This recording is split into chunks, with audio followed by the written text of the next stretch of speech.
Buenos días a todas las personas que nos acompañan de manera presencial y también de manera virtual por el Facebook Live de la Universidad Pedagógica Nacional Hidalgo.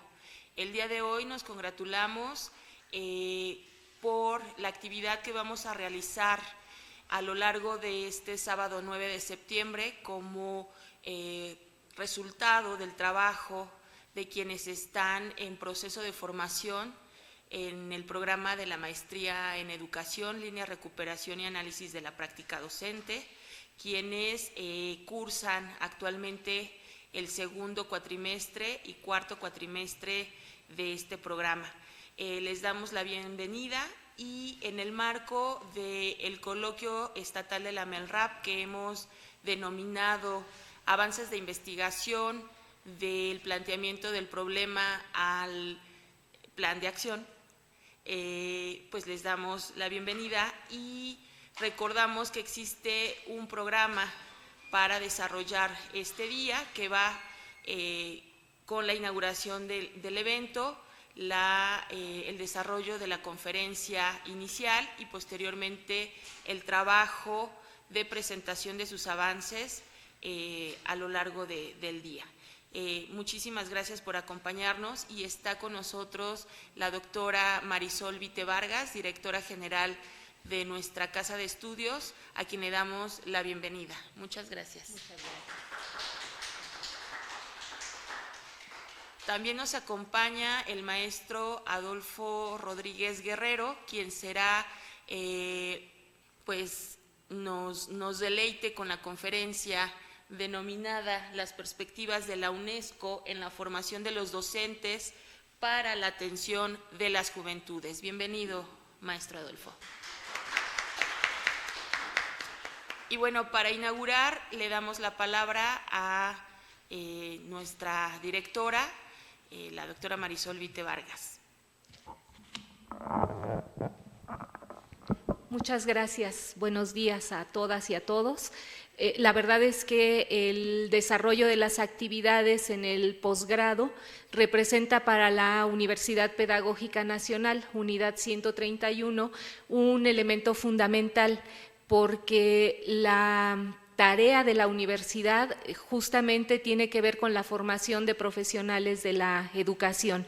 Y en ese sentido, la formación en el posgrado, en el caso de la maestría en educación, línea recuperación y análisis de la práctica docente, tiene un enfoque que está orientado hacia la lógica de la transformación de la práctica, de la propia práctica.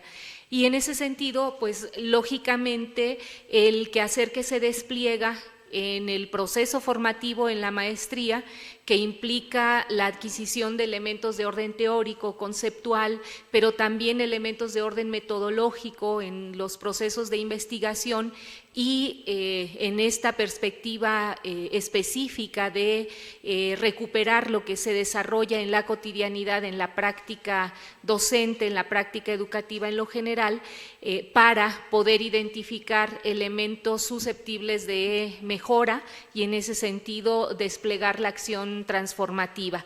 Esto implica que la tarea de la universidad se extiende a las instituciones de educación media superior en las que ustedes desarrollan sus tareas de docencia. Entiendo que ahora todos los estudiantes son docentes de educación media superior y pues insisto, esto implica que la tarea de la universidad se extiende más allá de los muros de nuestra institución, de nuestro establecimiento institucional. Por ello, el coloquio que hoy se desarrolla es muy relevante en tanto que permitirá identificar lo que ustedes han realizado hasta este momento, pero también como estudiantes les permitirá identificar en coordinación con los académicos del programa qué es lo que falta por hacer para poder concretar el ejercicio que implica la formación en la MELRAP. Y bueno, permítanme aprovechar la ocasión pues para reconocer el trabajo de la doctora Edith Lima Báez en su calidad de coordinadora del programa aquí en la unidad y por supuesto del equipo académico que respalda las tareas formativas de este programa. Maestra Lubianca, maestra Hilda, maestro Oscar, doctora Lorena, doctor Rommel, muchas gracias por el compromiso que cotidianamente ustedes tienen con la formación de los integrantes de estas dos generaciones de la maestría en educación, línea recuperación y análisis de la práctica docente. La posibilidad de la trascendencia de la universidad justamente está ligada con eso, con lo que ustedes desarrollan cotidianamente en el proceso formativo de los estudiantes. Reitero mi agradecimiento. Y por supuesto la bienvenida y el agradecimiento al maestro Adolfo Rodríguez Guerrero, que en esta ocasión nos compartirá esta importante conferencia y justamente la temática nos ayuda a pensar cómo en este despliegue que ustedes están haciendo en la lógica formativa tendríamos que estar articulando los elementos micro y los elementos macro sociales, ¿no? Cómo desde lo que desarrollamos cotidianamente en el aula estamos incorporando elementos que tienen que ver con la política pública nacional, pero que también están ligadas a las perspectivas internacionales que de alguna manera orientan el quehacer que nosotros desarrollamos en los distintos ámbitos de nuestra actividad. Reitero, muchísimas gracias por estar acá. La Universidad Pedagógica le da la más cordial de las bienvenidas, esperando que no sea la última vez, que podamos contar con su presencia en otras ocasiones. Y sin más, en este día 9 de septiembre, siendo las 10:16, inauguramos las actividades del coloquio estatal de la Maestría en Educación, línea recuperación y análisis de la práctica docente, con el deseo de éxito para todas y todos. Muchas gracias.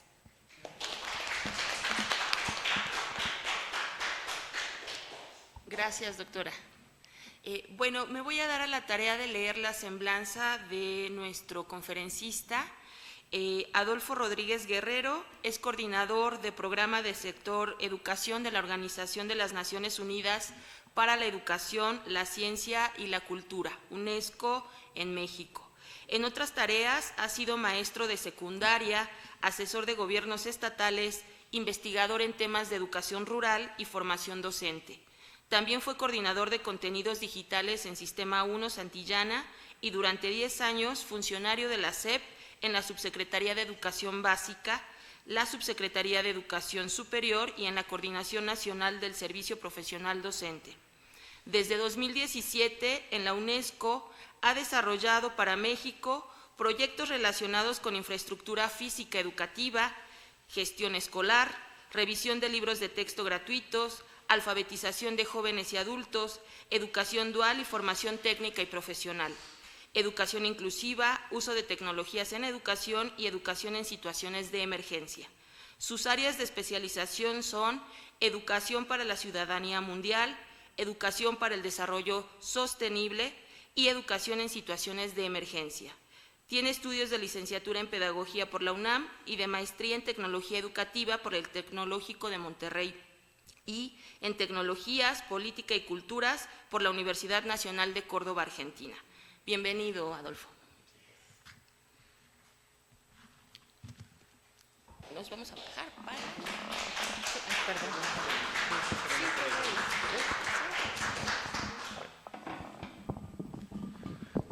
Pues buen día a todas y todos. Pues muy agradecido por esta invitación a la doctora Marisol y a Edith, que, bueno, le digo Edith porque somos compañeros desde la universidad. Les puedo contar muchas cosas de ella, pero en este momento voy a hablar de otra cosa. No, todo mi reconocimiento a Edith. Teníamos muchos años que no nos veíamos, más de 20 años yo creo, pero siempre sigo su trabajo y lo que desarrolla acá en la UPN, y pues siempre ha sido un buen ejemplo para nuestra generación, la verdad, Edith. Seguramente ustedes también tendrán esa idea de ella. Y bueno, pues primero agradecer esta oportunidad de dar un mensaje de la UNESCO. Me gusta mucho su maestría y su orientación en esta idea de la recuperación y el análisis de la práctica. Yo hace mucho tiempo trabajé en las normales, como 10 años trabajé en las escuelas normales en el diseño de los programas de estudio. Especialmente trabajaba toda el área de observación y práctica docente, que es un enfoque muy parecido, ¿no?, de recuperación, análisis, reflexión de la práctica. Y extraño mucho ese trabajo de acercamiento a las aulas, de observación del trabajo cotidiano. De ahí surgen los aprendizajes fundamentales, la verdad. Claro, las políticas también son importantes, pero ese saber cotidiano de los docentes frente a los grandes retos de la enseñanza, del trabajo con los estudiantes, es el que da luces sobre hacia dónde avanzar. Pero, como bien decía la maestra Marisol, pues ahora voy a hablarles de otra dimensión de la práctica educativa que tiene que ver con las políticas y en particular con las políticas globales.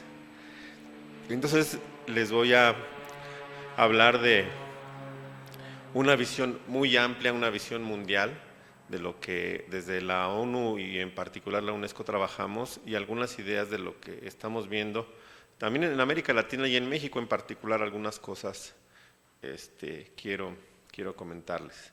Entonces 3 temas quiero abordar. El primero, el mundo que toca vivir a la juventud, la visión de la ONU, no solamente de la UNESCO. En México operan 25 agencias de Naciones Unidas, UNICEF, ACNUR, PNUD, ONU Mujeres, OIT, Organización del Trabajo, etc. Y entre ellas la UNESCO. Entonces, de estas agencias voy a sacar información y las voy a comentar.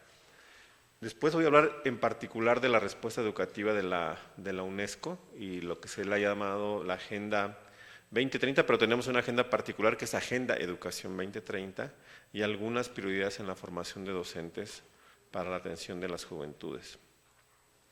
Y bueno, la idea es que después de eso podamos dialogar un poco sobre lo que ustedes hacen y lo que piensan de estos temas.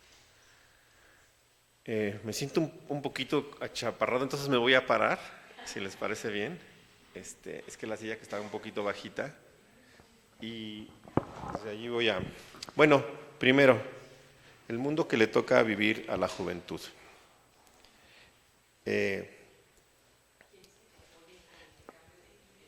Aquí traiga, mire, sí. Entonces me voy a bajar para acá.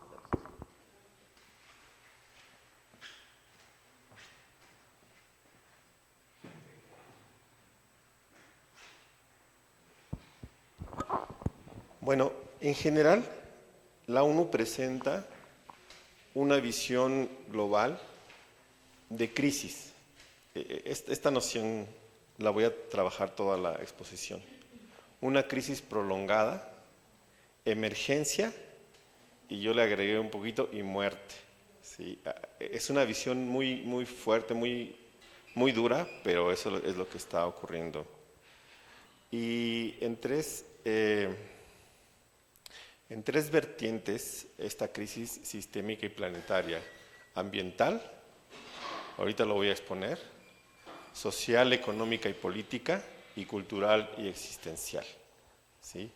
Ambiental porque estamos excediendo los límites planetarios, social, económica y política por las desigualdades, y cultural y existencial por algo que se ha denominado la aceleración tecnocientífica de la vida.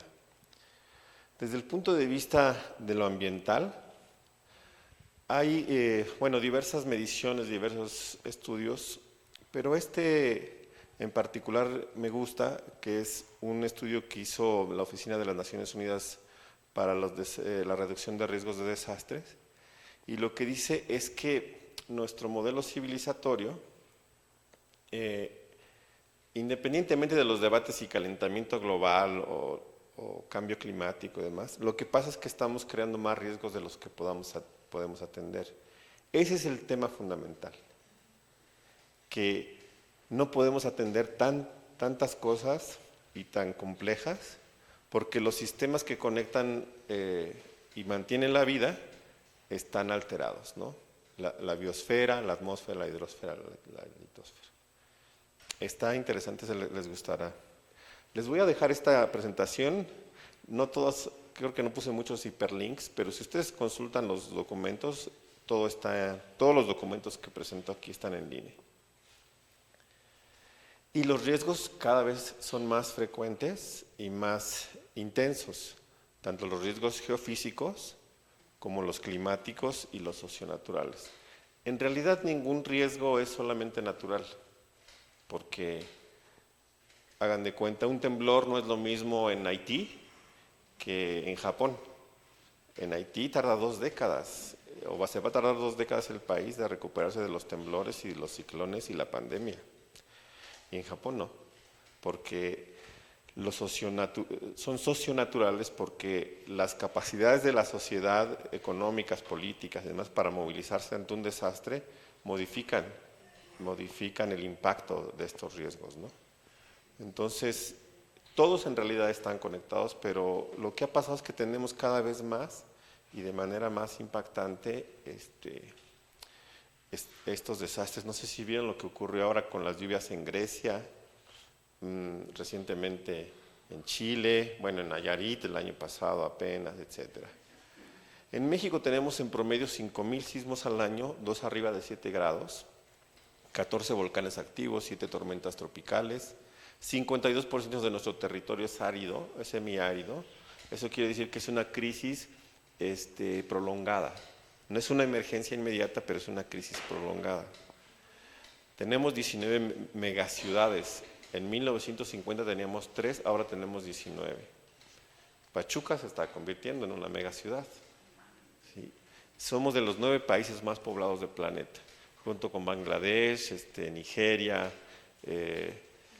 Brasil, esos países, la India. México es uno de ellos.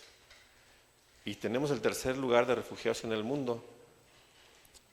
Yo creo que solo nos supera, puede ser Polonia o estos países que están acogiendo a los refugiados de guerra, pero México pasó de ser un país de tránsito por la migración a un país de refugiados. Tenemos muchos refugiados en el país y eso está cambiando la dinámica social. Hay que estar preparados para esa multiculturalidad, las necesidades y la riqueza que también traen consigo los migrantes. Tenemos temas preocupantes. Yo estoy en un grupo que se llama Grupo UNETE de las Naciones Unidas, que es para emergencias, y estamos preparando un plan para terremotos severos después de lo de Turquía y Siria. En México tenemos 200 kilómetros de costa, las costas de Guerrero, que se le llama silencio sísmico por más de 100 años, es decir, que no ha liberado la energía suficiente, y entonces se espera que tengamos un terremoto severo. Esperemos que, no sabemos cuándo, puede ser en los próximos 100 años, esperemos que no nos toque o nunca exista, pero se espera una consecuencia terrible, ¿no? O sea, 17 millones de personas involucradas, 7 entidades, 58,000 planteles educativos. Se espera un tsunami en esa zona y afectaciones grandes como ruptura de presas, corte de telecomunicaciones, 500 edificios destruidos, en fin, hay que estar preparados para eso. Y muchos elementos de pérdida de biodiversidad, de pérdida de diversidad alimentaria, todas esas cosas estamos enfrentando en el mundo y en México en particular, ¿no? Y después de ese tema, esa crisis ambiental, tenemos otra crisis muy fuerte, que es la crisis de las desigualdades. El secretario general de las Naciones Unidas la ha llamado las desigualdades o las divisiones que nos separan. Hasta allí le puse separan, pero en realidad va unidos, que nos separan como humanidad y que sobre todo están afectando a la población juvenil, ¿no? La división entre ricos y pobres, la división de género, la división generacional entre población adulta y joven, la división de la paz, la división digital y la división del clima, la que lo llame. Esas 6 divisiones se le llama que se convierten en desigualdades sociales, como ya había comentado, por ejemplo, lo del clima, pero si hablamos de lo digital, de la de género, etcétera, también se convierten en divisiones que son multidimensionales, ¿no? Por ejemplo, en el tema de la desigualdad económica, los pilares que sostienen la economía actual están en contraposición con la sostenibilidad del planeta. Eso está ocurriendo, es decir, el capitalismo global está fuera del ámbito de la sostenibilidad, porque tenemos una sobreproducción de cosas. Como tenemos una sobreproducción, se tienen que vender esas cosas. Y entonces nuestros hábitos de consumo han cambiado radicalmente. Y tenemos más cosas y compramos más cosas de las que necesitamos. No sé cuántos pares de zapatos tengan ustedes, o de ropa. Y el otro día hice un conteo de cuántas prendas tenía para el torso. Tengo 96, entre playeras, sacos, ¿no? Y también, no me acuerdo mi conteo, no se los voy a decir porque me apena un poco, pero es demasiado lo que tenemos cada uno. Casi cada persona tenemos 10,000 objetos en nuestras casas, en promedio. ¿Qué hacemos con 10,000? Por eso no sé si han visto ahora que pululan los tianguis de chácharas. Tenemos demasiado. Y en Estados Unidos, ustedes van, eso es terrible. La ropa se está convirtiendo, por cierto, en un tema de contaminación global, ¿no? Pero porque tenemos un capitalismo que está sobreproduciendo cosas y está atentando contra la sostenibilidad y contra la dignidad de las personas. No solamente contra el planeta, sino contra la dignidad. Porque los dispositivos que tenemos requieren materiales que se obtienen muchas veces de un trabajo esclavizante, de explotación laboral, etc. Bueno, y no solamente eso, sino que tienen un pie en la ilegalidad. Bueno, ¿cuáles son las industrias que más crecieron legalmente durante la pandemia y la guerra de Rusia? La industria tecnológica, porque ustedes saben, para la tecnológica y para la comunicación, ¿no? Son las que más crecieron. Amazon, Google, todas esas se volvieron archimillonarias durante la pandemia. La farmacéutica también, con la venta de medicinas, de vacunas y medicinas para padecimientos mentales, que ha crecido alrededor del mundo los medicamentos para la salud mental, ¿no? Y luego en las escuelas le recetan un montón a los chicos eso. En todo el mundo ha pasado, en Estados Unidos sobre todo. Le recetan mucha medicina para la salud mental y cuando dejan de consumir en las escuelas, como ya no se las dan de manera legal, entran a las drogas duras. Tenemos que tener mucho cuidado en ese tema de la salud mental y no llenar a los chicos de estas medicinas contra el estrés, ¿no? Contra la ansiedad, o estos falsos diagnósticos o sospechosos diagnósticos que todo lo diagnostican como un problema de salud mental cuando en realidad es un problema más social y de convivencia. Bueno, la industria del entretenimiento es la otra industria, venta de juguetes sexuales, streaming y pornografía, son también las que crecieron durante la pandemia. Y la industria armamentista.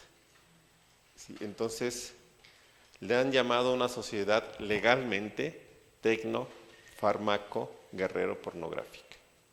Eso es lo que está sosteniendo la economía alrededor del mundo, ¿no? Los productos que circulan alrededor del planeta. Y luego tenemos una economía ilegal, en lo que se llama la delincuencia organizada transnacional. En la ONU existe una organización que se llama UNODC, que es la Organización contra las Drogas y el Crimen, y tiene esta clasificación: drogas, personas, migrantes, armas, recursos naturales, medicamentos y delincuencia cibernética. Tiene el 6% de la economía global, se ubica allí. Y entonces, si vemos a la juventud, ¿en dónde está ubicado? ¿Sí? O sea, unos están clavados en tema de el entretenimiento, la dispersión o las drogas, ¿sí? La tecnología, etcétera, ¿no? O la delincuencia, desafortunadamente, cuando no encuentran movilidad social, sobre todo en nuestra América Latina. La riqueza creció, sí, pero sigue distribuyéndose de manera desigual. El 1% concentra el 45.6% de la riqueza total en el mundo.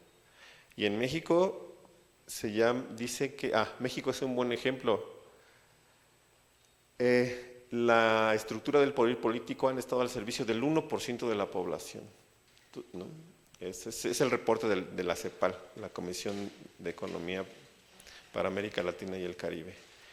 ¿Qué pasa con la riqueza? No es que sea mala, pero fíjense que esta idea de que una empresa, cuando obtiene ganancias, bueno, pues entonces distribuye la riqueza. Pero en realidad no ocurre así, sino que una empresa obtiene más recursos y ¿qué es lo que hace? Pues abre otra empresa. ¿Sí? Y otra. Claro, da oportunidad de trabajo, pero un sueldo mal distribuido. Y México es el país número 1 en menores sueldos de todo el continente americano. O sea, ustedes van a Argentina y ganan más las personas en Argentina que en México y otros países. Entonces, México tiene los peores sueldos. Ya un poquito se va nivelando, pero en Guatemala, incluso en Honduras, tienen mejores sueldos que nuestro país. Claro, tienen otros problemas porque tienen una economía menos fuerte, pero cuando trabajan y ganan bien, o mejor que nosotros, digamos así.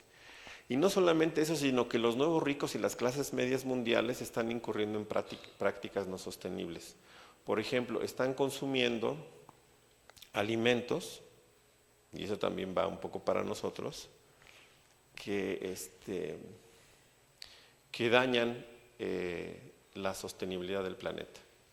Por ejemplo, el consumo de atún, no de salmón, por ponerles un ejemplo, o de carnes o de semillas, que se ha ido homogenizando de ciertas semillas alrededor del mundo, eso afecta la sostenibilidad, porque uno a donde va de cualquier parte del mundo, bueno, pues se empieza a homogenizar la comida, ¿no? La semana pasada estuve en Chile, pues sí, todo salmón súper rico, y sí, pero ¿de dónde viene ese salmón? ¿De dónde viene lo que consumimos aquí en Europa? Las semillas vienen de Sudamérica, ¿sí? O sea, todo eso está ocurriendo. Hace poco, hace como unos 2 meses fue el Día Mundial de los Océanos y llamaba la atención la ONU de cómo se consumen solo ciertas especies marítimas y eso rompe con la diversidad de los océanos y entonces empieza a generar catástrofes. Entonces, ¿qué pasa cuando la gente tiene más dinero? Que empieza a adoptar formas de consumo y prácticas que homogenizan la vida. Y eso es un peligro para la humanidad. O sea, estaría bien que fuera gente más rica, pero que conserváramos la diversidad cultural, alimentaria, biológica del planeta y de las sociedades. Por ejemplo, estos temas del tráfico de especies exóticas, que se convirtió como en la tercera forma de tráfico ilegal, que es que los nuevos ricos de Asia tienen esta forma tipo narco mexicano de que tienen un tigre en su casa, ¿sí? Especies exóticas. Son los nuevos ricos que tienen esas formas excéntricas de vivir. Entonces, esas cosas trae aparejada la riqueza. Y podemos también nosotros, México, por cierto, va a crecer económicamente y tenemos que reflexionar sobre eso. Bueno, si tenemos más dinero, ¿qué tenemos que hacer con ese dinero? Bueno, primero hay que tenerlo, porque ¿para qué pensamos tanto si no tenemos, no? Pero piensen en ese tema, el tipo de auto, todas esas cosas impactan muy fuerte. América Latina, por desgracia, sigue siendo un laboratorio de desigualdades y violencia. No somos los más pobres del mundo, pero sí los más desiguales. Y Brasil y México, que son los más grandes, son los más desiguales del planeta. Al mismo tiempo somos las más violentas.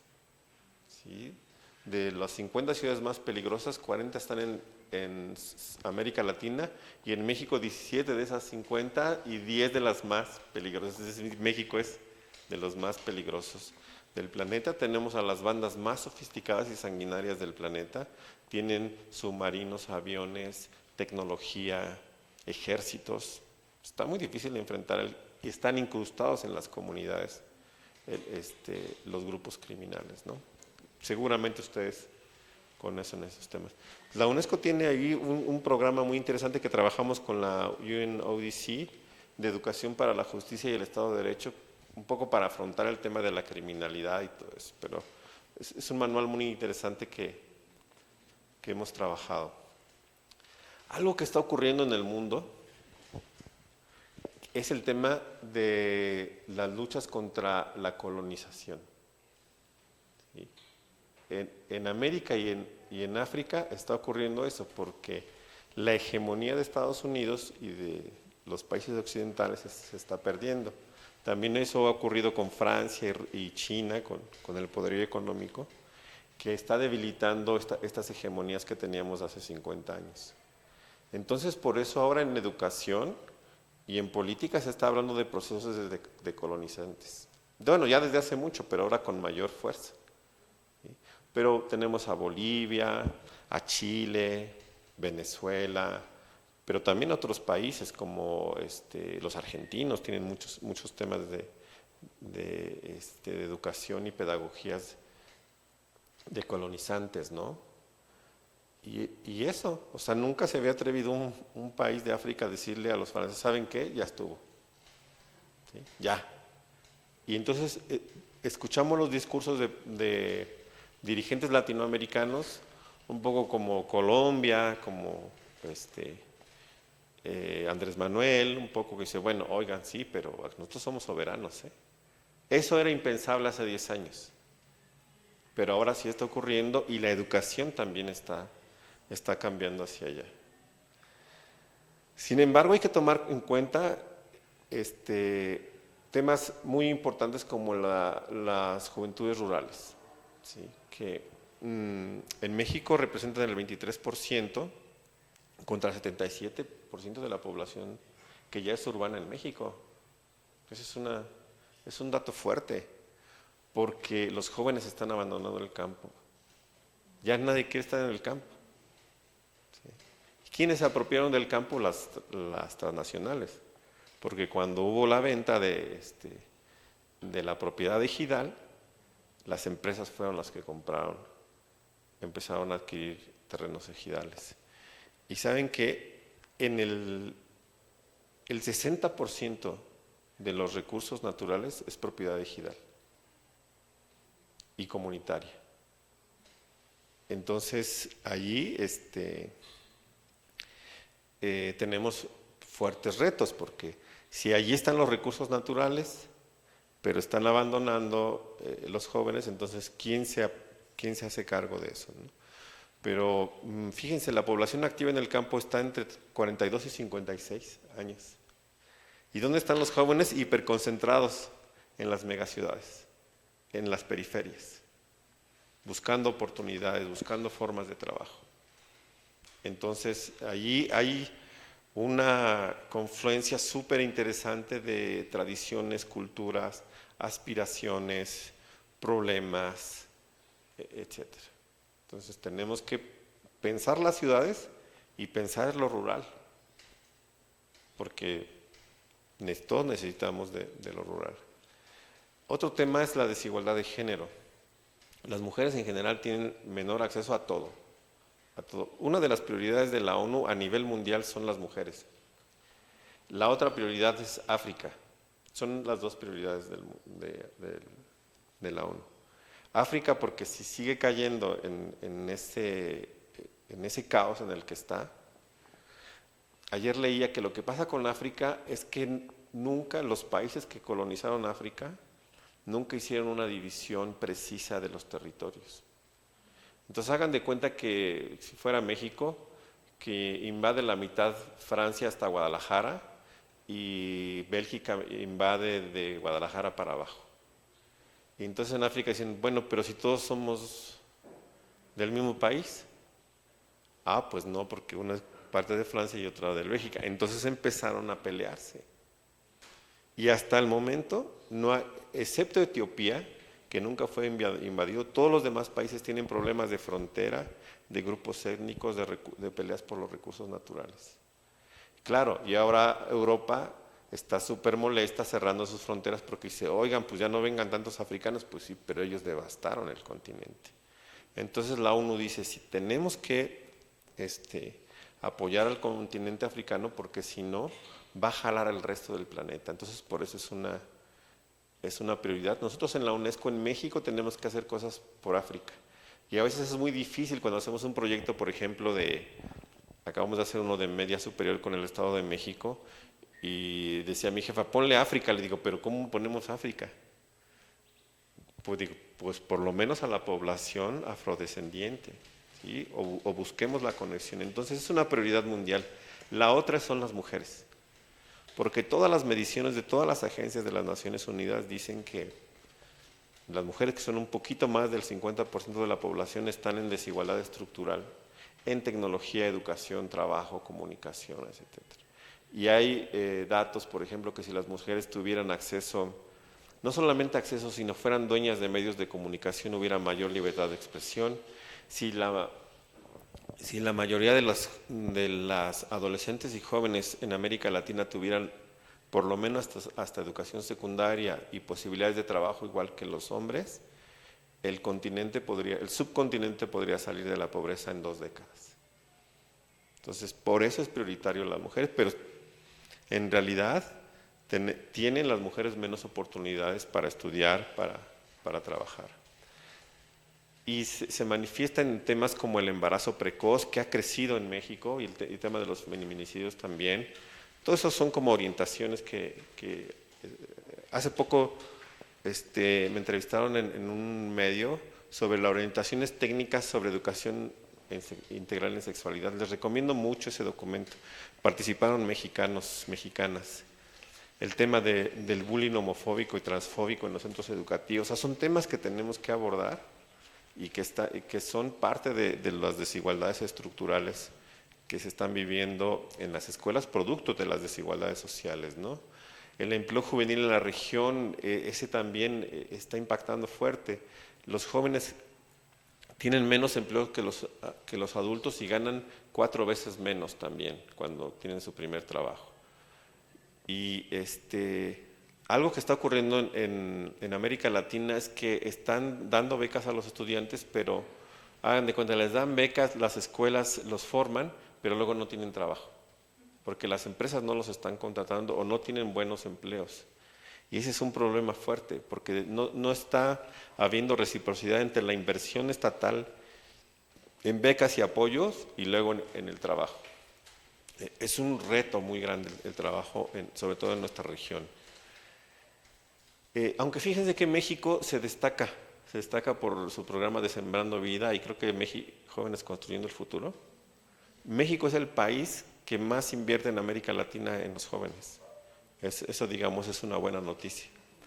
Pero necesitamos que las empresas y los empleadores hagan su parte, porque el gobierno da un poquito, porque es poquito en realidad, pero necesitamos ahí un pacto social para combatir esa desigualdad. Luego tenemos otra desigualdad en la atención a la diversidad cultural y lingüística, ¿no? Todas las personas tienen derecho a educarse en su lengua materna y eso no está ocurriendo ni en América Latina ni en México. También tenemos grandes retos. Leí algo que no lo he verificado, pero la verdad me pareció una cosa, pues un despropósito, que fue en este debate de los libros de texto, que no se modificaron los libros de lenguas indígenas. Pero sí, por eso hay que empezar. y hay que crear materiales para la población indígena. Entonces se andan peleando que Marx Arriaga, ese tipo de cosas, pero el tema fundamental, que es la atención a la población indígena, no lo hicieron. Y entonces eso habla que la política educativa tiene propósitos interesantes, ¿no? Relevantes para la UNESCO, por cierto. Coincidimos en los principios fundamentales, pero la implementación de la política está olvidando a una población fundamental, ¿eh? Y eso es clave. Bueno, y el tercer tema de la primera parte de lo que quiero exponer es el asunto de las tecnologías, que está impactando en nuestra existencia, en nuestra subjetividad, porque amplifican la existencia y modelan nuestras decisiones. ¿Qué significa eso? No sé si les ha pasado, seguramente, que están hablando, no sé, de zapatos, lo que sea, y de repente, aparece en el celular ofertas de zapatos, ¿no? Es más, ni están hablando, sino pensando, y les aparece. Y uno dice, ¿qué es esto? Bueno, hay muchas explicaciones. Una, que los celulares tienen un micrófono instalado, ¿no? Entonces están monitoreando, etc. Hay algunos documentales que he visto al respecto. Pero la otra es que en realidad lo que pensamos no es tan libre, sino es una tendencia de pensamiento que genera la inteligencia artificial. Entonces lo que nosotros decidimos y lo que nosotros deseamos está condicionado por esas tendencias de la tecnología, la inteligencia artificial, ¿no? Entonces, qué bueno que se me ocurrió esto. Pues, ¿qué crees? Que no es tanto tu decisión, sino algo. Bueno, hay que analizar esos temas. Y entonces la UNESCO ha reflexionado sobre, sí, con la tecnología vivimos más tiempo, pero al mismo tiempo tenemos más necesidades y más demandas de recursos. Tenemos una sobrevida, ¿sí? Desde el Viagra, desde la tecnología en nuestro cuerpo, todo es una sobrevida. ¿Sí? Eso tiene impactos para el planeta, pero también para la vida cotidiana. Y tenemos, se supone, que una mayor disponibilidad en apariencia de todo, pero en realidad tenemos mucho miedo de perder las cosas que ni siquiera tenemos. Esto de que se pierdan las empresas, pues si las empresas no operan en favor de nosotros, ¿no? O que se pierdan nuestras propiedades, pues ¿cuáles propiedades? Entonces hay como muchos imaginarios que la tecnología y la inteligencia artificial, por eso la UNESCO sacó eso de la ética en la inteligencia artificial, nos ha hecho creer que tenemos disponible, pero a la mera hora no tenemos disponible. Eso es un problema existencial. Y entre la juventud no solamente eso, sino han crecido las expresiones de odio y extremismo. ¿Por qué? Porque las redes sociales son una montaña rusa de emociones. Esto que les acabo de decir provoca emociones. Tener o ser, o querer tener algo que no podemos, genera muchas emociones. Entonces a veces sí está padre pues el video chistoso, pero luego junto a ese video chistoso, si uno le baja, está el triste, ¿no? Una noticia triste. Y luego junto a ese, uno que nos hace enojar un montón. Y luego le bajamos y están unos cuerpos súper sexys. O luego está Leo Messi, ¿sí? Entonces, son puras cosas que nos alimentan emocionalmente. Hay un filósofo que le llama la dieta memética, que tenemos que tener todos nosotros una dieta diaria de memes y de tecnología y de emociones, pero como eso no nos satisface, empezamos con discursos de odio. Eso está ocurriendo mucho alrededor del planeta, mucho racismo, discriminación, violencia de género. Las plataformas nadie las regula. Eso lo ha estudiado la UNESCO. Durante la pandemia nadie reguló a las plataformas. No sé si sepan de este caso de Zuckerberg, creo que sí es del de Facebook, que lo citaron, ¿no?, en la corte. Dijeron, oye, ¿por qué estás permitiendo discursos de odio y extremismos? Dijo, yo no. Mi plataforma está hecha para comunicarnos y generar libertad en las comunicaciones y compartir contenidos y aprender. Dijeron, pero ¿no te das cuenta lo que está haciendo tus algoritmos? Y él dijo, es el algoritmo, no soy yo. ¿Sí? Y hay así todos, Twitter, todos esos discursos de odio, nadie las regula en el planeta, ¿eh? Y pueden hasta censurar a Donald Trump, si quieren. Y de eso no estamos reflexionando lo suficiente. Pues está alterando nuestra vida. Y luego, cuando pensamos en la escuela del futuro, nos gusta pensar en eso. Como si eso fuera el futuro que queremos. Eso yo le puse escuela del futuro en Google, pónganle si quieren. O educación del futuro, y les pone eso. ¿Qué básicamente es la educación del futuro? Un cerebro conectado a la máquina. ¿Sí? Es un futuro maquínico. Y a mí me gusta mucho la tecnología, he estudiado eso durante varios años, pero no estoy de acuerdo con la visión maquínica. ¿Por qué? Porque es un cerebro conectado a un dispositivo. Se supone que, como decía Zuckerberg, para la comunicación, etcétera, y yo le platicaba a mi hijo en una entrevista que también me hicieron sobre la tecnología, y se la mostraba, y ya yo decía, es que una persona tiene más o menos 8 horas diarias, yo creo que más o menos ustedes, unos 7, 8 horas diarias frente a la pantalla. Y dijo mi hijo, pues yo creo que yo más. Le digo, tienes más de 8 horas frente al celular y cuando te llamo no me contestas. ¿No? Le digo, oye, cuando eras niño, bueno, ahorita tiene 18, cuando eras niño, tocabas la guitarra, tocabas la batería, bailabas, y ahora estás allí, ¿no? Entonces yo lo tengo que obligar a que salga, que respire, que baile, que conviva. Está muy complejo. Eso es la visión del futuro que nos están vendiendo, ¿eh? Eso, y contra eso estamos trabajando. Porque la transformación digital deseada requiere años de investigación, de financiamiento. El último reporte de la UNESCO que se llama Tecnología en la Educación se los recomiendo muchísimo. Ahora solo está un resumen en español, pero pronto lo vamos a presentar en México traducido en su totalidad. Lo que dice, sí, las TIC representan oportunidades de empleo, pero también de exclusión. Porque ahora resulta que los profes que no saben de tecnología, pues no funcionan, no sirven, ¿no?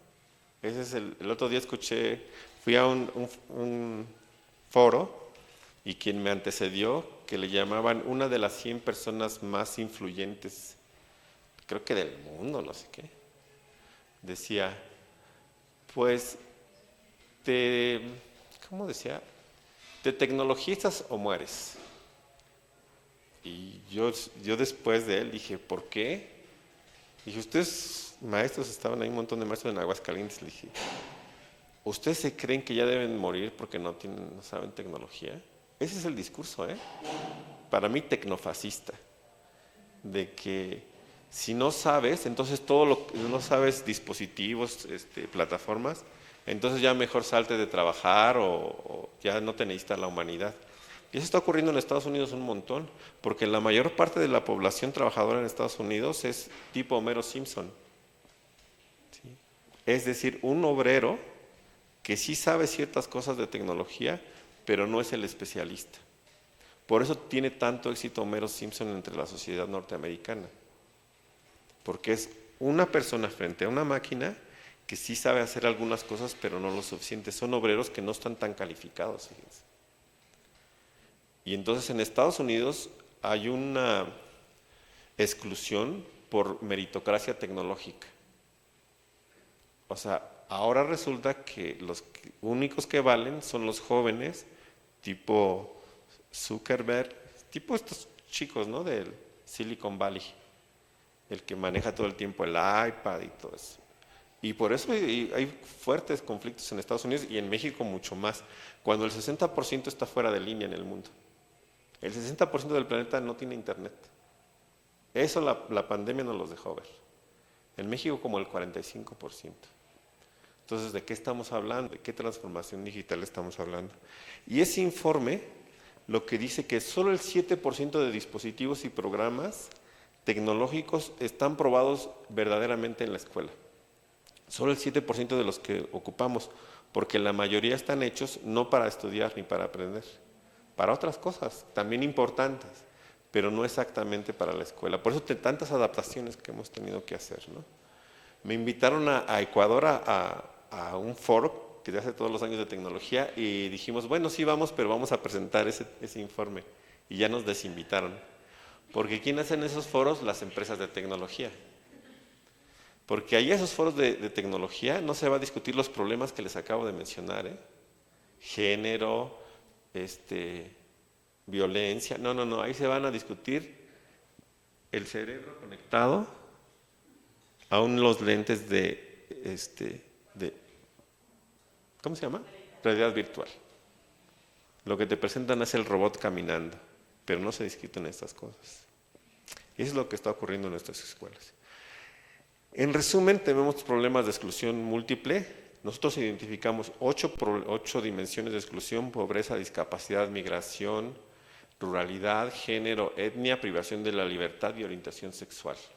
Ni hablé casi de ninguno de esos, o solo poquito. Pero a eso le aumentas la tecnología y haces una exclusión multidimensional a la que acudimos. Y entonces, como consecuencia, nuestros sistemas educativos están rebasados. Alrededor del mundo, y en especial en América Latina, este informe está bonito, se llama No soy yo, es el sistema, porque en realidad no es el profe, no es la escuela, sino el sistema en su conjunto. El sistema escolar de nuestros países está rebasado para atender a toda esta problemática.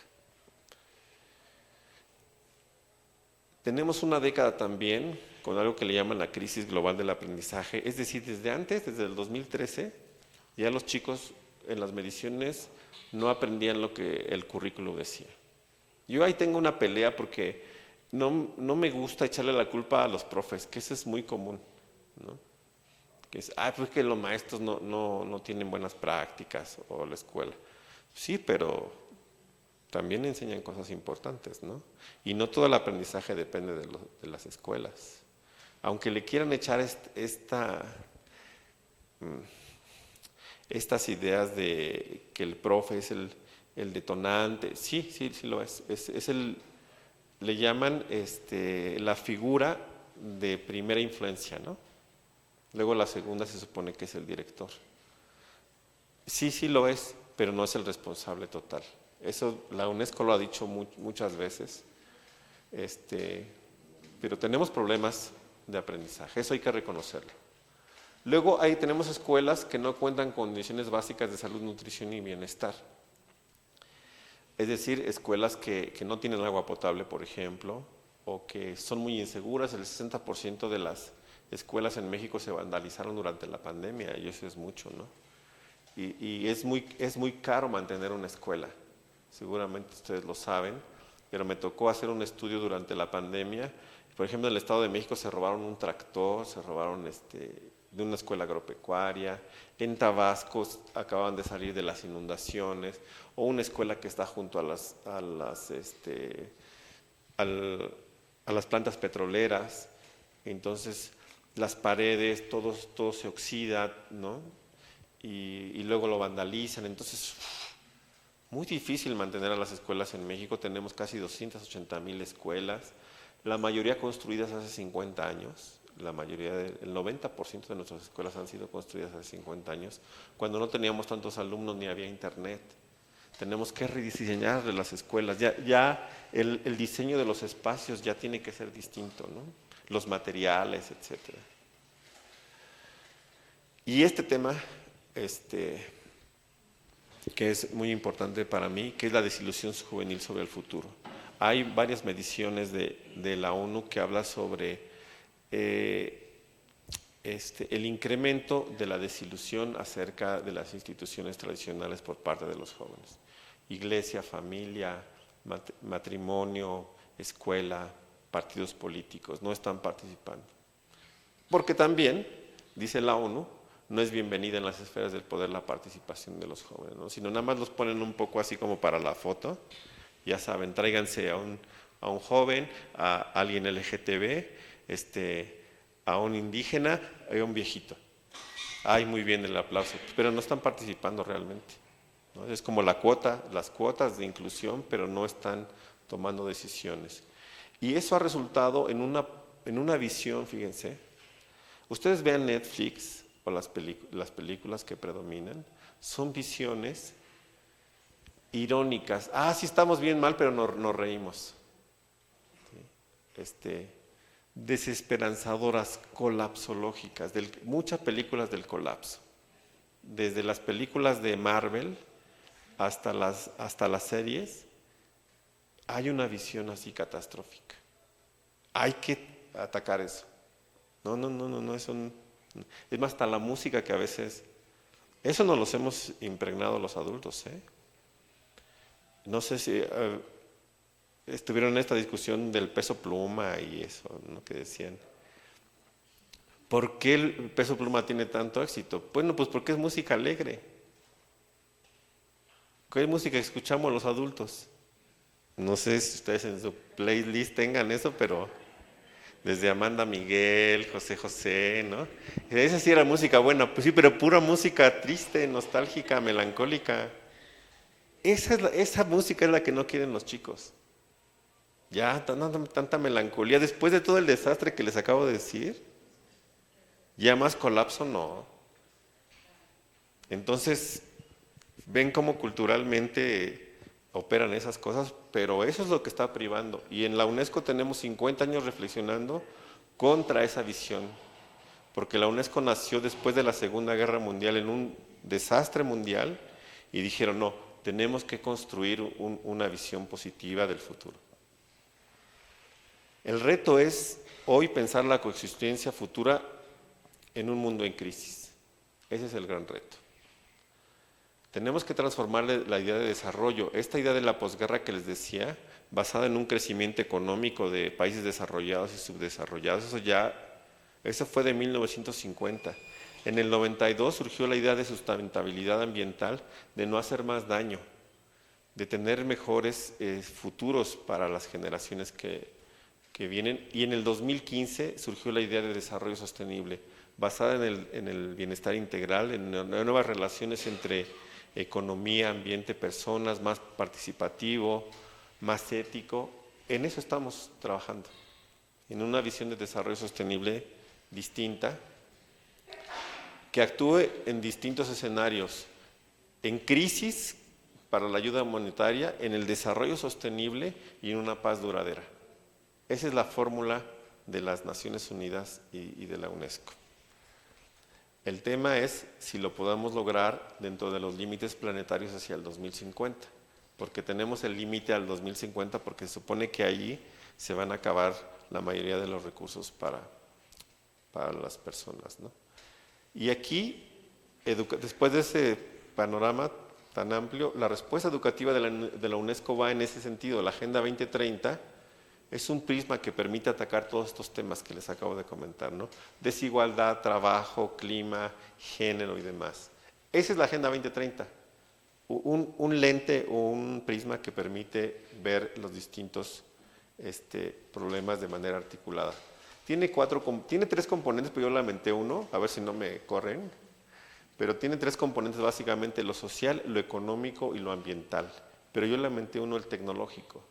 Bueno, no fue tanto mi idea, sino de la directora general de la UNESCO, dijo, tenemos que repensar las tecnologías ya, porque las tecnologías son clave para la transformación de las desigualdades, ¿no? Y en medio de eso aparece la idea de sostenibilidad y de una ciudadanía mundial, de cómo educar para el desarrollo sostenible y para una ciudadanía mundial que esté enterada de estos temas, que actúa desde lo local pero pensando en los problemas globales. Eso no le gusta a la nueva escuela mexicana, se les quiero decir. No les gustan estos términos porque no los han discutido lo suficiente.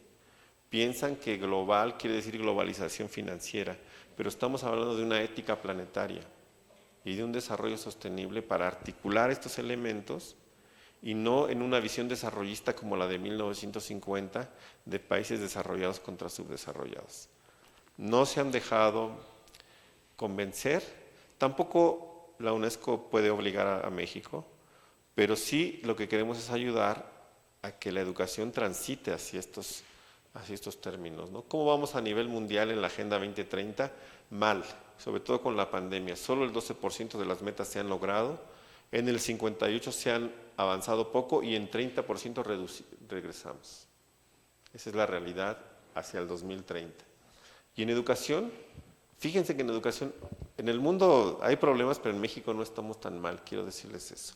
Tenemos nuestra agenda programática, que es el ODS 4, con una educación inclusiva, equitativa y de calidad para todos durante toda la vida, con 7 metas que van desde educación básica hasta superior, y con 3 habilitadores: infraestructura, becas y docentes calificados. Ese es todo el ODS 4. Y en México, miren, la pestaña de allí es, donde está la flecha, es el promedio de la OCDE, es decir, en educación estamos más o menos avanzando respecto a los otros países de la OCDE, nos nivelamos en los últimos años, ¿no? Tenemos retos significativos, pero no tan serios como otros. Lo rojo es desigualdad, temas de sustentabilidad ambiental, y en educación no estamos tan mal, pero necesitamos acelerar equidad e inclusión como base de la calidad educativa, y en términos de jóvenes, en desigualdad de género, interculturalidad y empleo decente. 3 grandes retos de la educación, ¿sí? Igualdad de género, interculturalidad y empleo para México. En septiembre del 2022, el secretario de las Naciones Unidas llamó a una reunión histórica. Por primera vez en la historia de las Naciones Unidas dijo: la educación tiene que ser clave para transformar la crisis que tenemos. Por primera vez en la historia.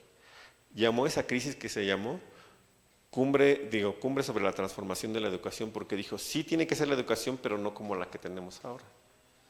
Entonces, ¿en qué consiste la transformación? Dice, no es reformar, es una acción de gran alcance, audaces, basados en datos empíricos sobre las fuerzas que pueden alterar el status quo.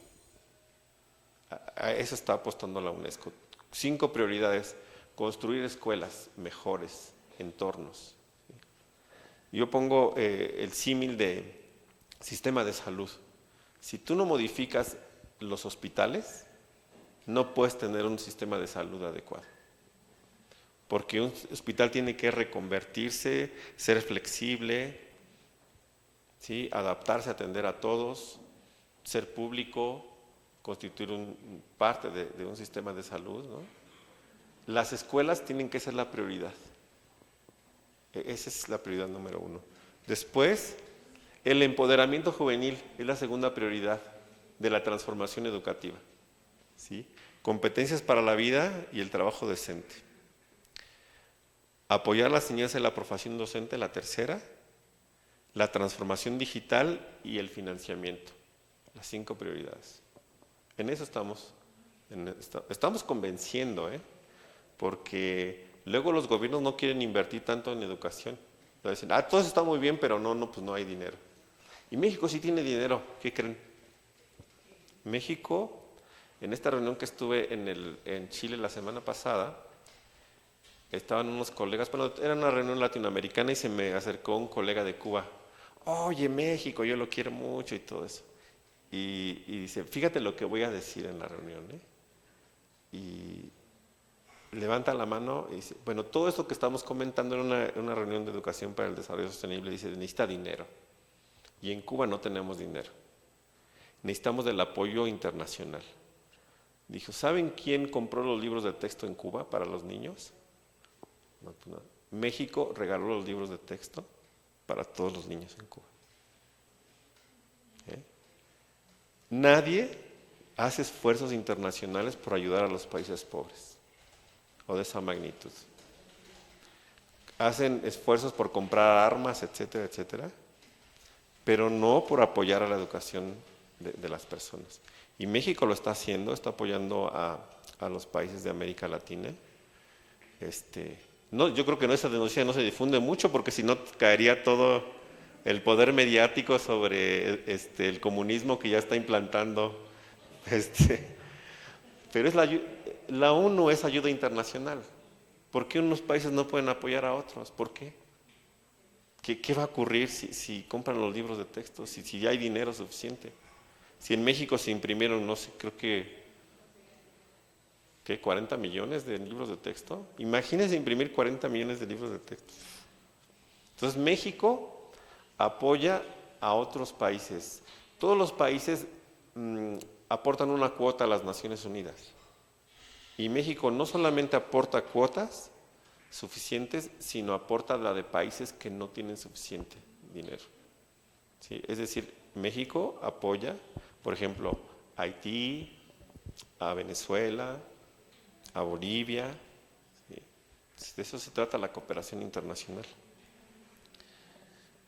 Fíjense ahí, nuestra misión intelectual en 1945 era construir la paz duradera en la mente de los hombres mediante la educación, la ciencia y la cultura, en el periodo de posguerra. Pero ahora nuestra misión es más compleja: construir mediante la educación, las ciencias, las culturas, la comunicación, la información, futuros justos, pacíficos, democráticos, prósperos y sostenibles, en la diversidad y la dignidad, regenerando nuestra relación con lo viviente, garantizando los derechos humanos y la igualdad sustantiva entre hombres y mujeres. Una pregunta sustancial es: ¿cómo podemos reconstruir mejor lo que tenemos en el sentido de pasar de la crisis a la transformación y cómo apoyar a las juventudes? Les recomiendo ese informe que se llama Reimaginar Juntos Nuestro Futuro, que se construyó durante la pandemia, que es uno de nuestros documentos claves. Y me gustaría que la leyeran con sus estudiantes. Creo que tiene como 4 páginas, que se llama la Declaración sobre la Juventud, de la Juventud sobre la Transformación Educativa. Porque dicen los jóvenes, recién conocí a una chica de Perú que participó en esa declaración.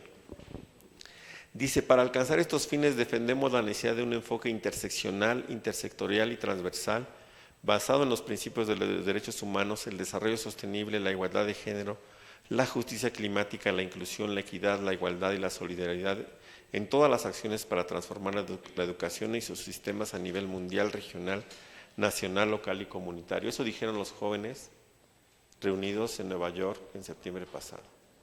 Jóvenes súper movilizados. Esta chica que conocí de Perú dice: yo estaba en un pueblito y me dijeron que si podía participar en una consulta. Y dije: ¿por qué no hacemos esta consulta invitando a todos los jóvenes? Y ella organizó a miles de jóvenes y hicieron una consulta impresionante en un tema de política en Perú, no me acuerdo de qué tema, pero de ahí dijeron: esta chica es una líder y ahora vive en Estados Unidos, pero genera fondos. Tiene como 21 años la chica, ¿no? Genera fondos para Perú, para todos lados. Entonces, como que esos liderazgos necesitamos en la región, ¿no? Bueno, rápidamente, en este contexto, ¿cuáles son las prioridades que creo que requiere la formación de docentes para la atención a las juventudes? Primero, promover a la educación como una fuerza poderosa. La educación puede salvar vidas, es un derecho habilitante que ayuda a lograr los otros derechos.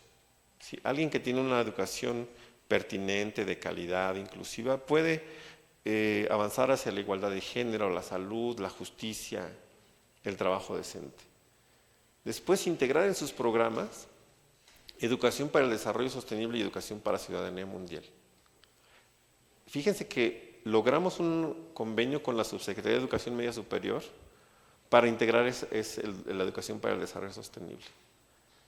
Nunca habíamos entrado a ese nivel de trabajo con el sistema educativo mexicano y por primera vez lo logramos, y lo logramos con media superior. ¿Por qué? Porque media superior es tan diverso y tan complejo que tiene esas entradas. En educación básica no, o sea, tú tocas un libro de texto y tocas a la Virgen de Guadalupe, ¿no?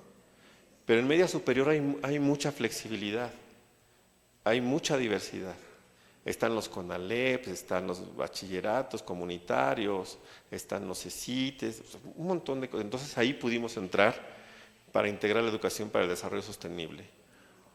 Trabajar con base en estos principios éticos de de no hacer más daño, de transformar, de regenerar. No me voy a detener mucho en eso. Preparar a las comunidades para situaciones de emergencia. Antier presentamos este informe que se llama Educar a la Juventud en Escenarios de Emergencia, que fue un informe que hicimos con la Subsecretaría de Educación Media Superior en el Estado de México. ¿Cómo respondieron las comunidades escolares de media superior a la emergencia por COVID? Y planteamos un modelo híbrido, ¿no? Apoyar a los más vulnerables, como decíamos. O sea, de nada sirve todo esto si no apoyamos a los más vulnerables. Tenemos que ampliar programas de segunda oportunidad para las personas jóvenes y adultas. Muchos, en América Latina, en América Latina, 45 millones de estudiantes no regresaron a la escuela después de la pandemia. Y tenemos 7 millones de personas migrando. Tenemos 52 millones fuera de la escuela, en América Latina, más que Argentina juntos. Es un desafío para el continente. Ni modo que ahí digamos cada quien que se las arregle. No, tenemos una movilidad terrible ahí, bueno, tremenda, ¿no? Bueno, ampliar los programas de segunda oportunidad para esas personas que ya no. Fomentar la igualdad de género con programas específicos. Allí este programa en Querétaro ganó un premio que se llama Con ellas hacemos la diferencia, un programa de segunda oportunidad para mujeres jóvenes y madres trabajadoras. Transitar hacia modelos híbridos, porque de aquí al 2030 la mayoría de los estudios, bueno, no la mayoría, pero por lo menos el 50% de los estudios de nivel superior y de media superior van a ser en línea, fíjense. Entonces tenemos que pensar esta cuestión de la tecnología y de la hibridación, ¿no? No solamente para enfrentar las emergencias, sino para ofrecer oportunidades.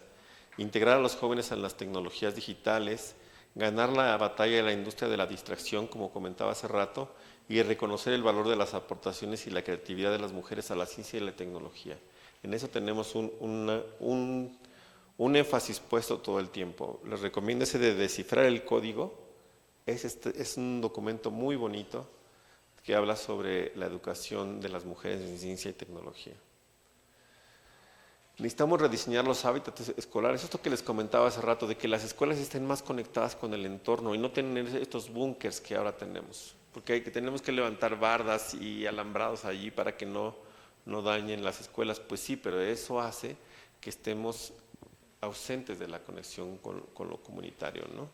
Dicen los arquitectos que la escuela es el tercer maestro. Sí, el espacio es el tercer maestro. El primero es el profe, el segundo es el programa y el tercero es el espacio. Yo, en un estudio que hicimos sobre infraestructura escolar, que fui a una normal, le preguntaba a los estudiantes, oigan, ¿y ustedes cómo analizan el tema de la relación del espacio con el aprendizaje? ¿Cómo es eso? Sí, por ejemplo, de la manera en que están distribuidos las canchas escolares, los colores, la altura, todo eso. No, eso no lo vemos. No, porque están enfocados en los contenidos, en las didácticas, pero el espacio es el tercer maestro. Entonces, platicaba hace poco con unos empresarios chihuahuenses que están en contra, ya saben, de la 4T. Decía, ¿pero ustedes se van a poder meter a los libros? No. ¿A qué sí pueden meterse?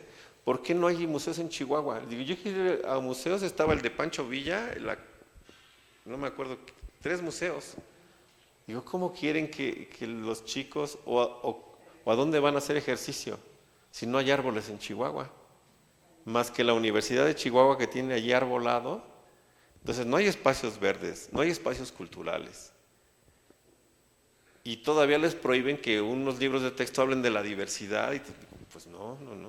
Ya un poco como que medio se molestaron, pero tenemos que trabajar sobre los entornos mucho y no andarnos ahí peleando que si esos temas de los libros. Es más, ¿por qué los libros de texto tendrían que ser el centro de la práctica? Para empezar. Sí, ese no es el debate, los debates son otros en la educación de la juventud. Articular cultura, educación y participación política. Esa experiencia de Cantarranas en Honduras, de un presidente municipal, la UNESCO tiene un programa que se llama Ciudades del Aprendizaje. Esa Cantarranas es una ciudad del aprendizaje. ¿Qué es lo que hacen? que generan movilidad de la juventud en las ciudades.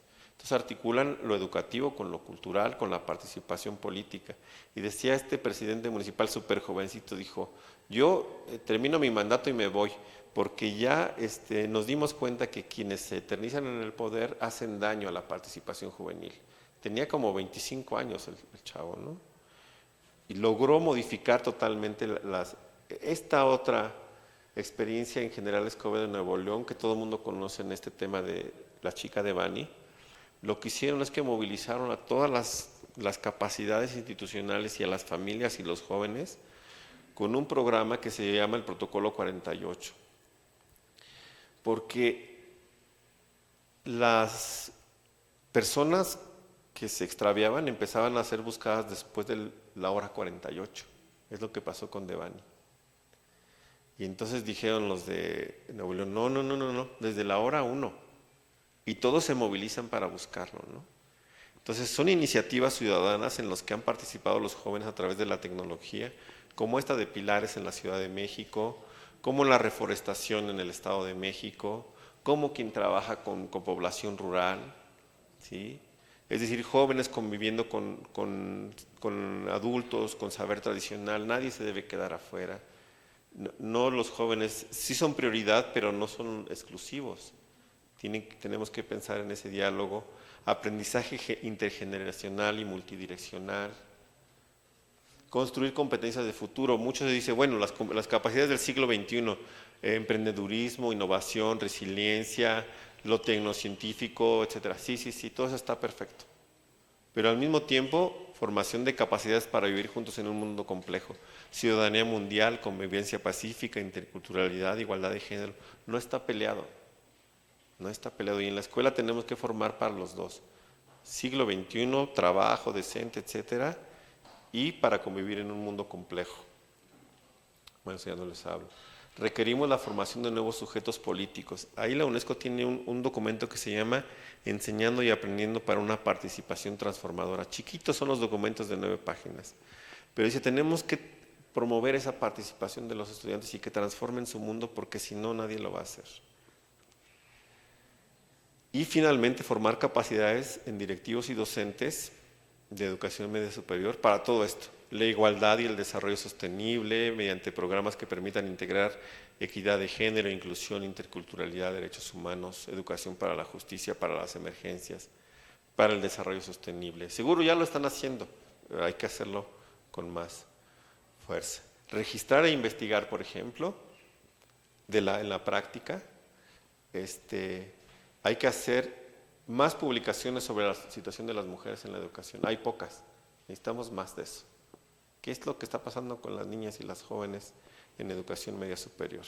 Ahí hay, todo esto lo pueden consultar, seguramente les ayudará para sus investigaciones.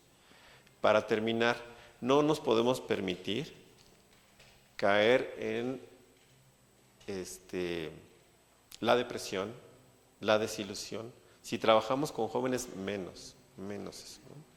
Yo a mi hijo lo veo y digo, yo no puedo caer en la desilusión. Y he tratado de modificar mis lecturas incluso, ¿no? A mí me gustaba leer a Schopenhauer, Nietzsche, así. Creo que ahí también. Pero no, esas lecturas ya las desterré. Y tampoco es que me haya ido a lo facilón, ¿ven? Así de, ahora todo. No, pero ser mucho más, buscar libros esperanzadores. Pero libros reales, realistas. Les recomiendo ese que se llama Esperanza en la Oscuridad, de Rebecca Solnit, que es una periodista, artista y creo que feminista.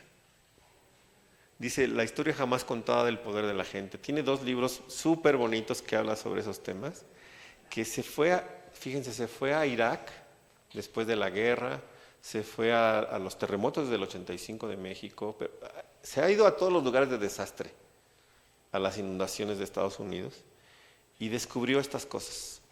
Dice, ¿ustedes creen que los iraquíes están llorando todo el tiempo ahí por...? Dijo, eso no. Ellos están haciendo su vida, festejando, cantando, sino como creen que salieron o se han mantenido como pueblo tantos años. Pues así. Dice, porque el dolor y la esperanza coexisten. como en nuestras aulas. Los alumnos que van sin comer, los alumnos que van violentados, ¿sí?, sin esperanza, con familias disfuncionales, con un contexto, sí, pero al mismo tiempo coexiste la esperanza. Entonces, como docentes, yo cuando le dije, este libro es para profes, ¿sí?, al mismo tiempo coexisten. Es mentira que nuestra naturaleza sea monstruosa como la dicen las películas, de que cuando hay una crisis, nos matamos unos a otros, como en las películas estas de Mad Max y así. Eso no es cierto. La gente se ayuda y la mejor ejemplo es la pandemia, ¿sí? La desesperación suele ser prematura, no hay que desesperarnos porque luego, no, pues ya la 4T no nos cumplió. Pues no. Algunas cosas sí, otras cosas no. Es una lucha cotidiana. No temer a reconocer nuestras pequeñas victorias. Eso a mí me gusta mucho decirlo, porque los profes hacen cosas muy, muy importantes. ¿Quién sostuvo la educación?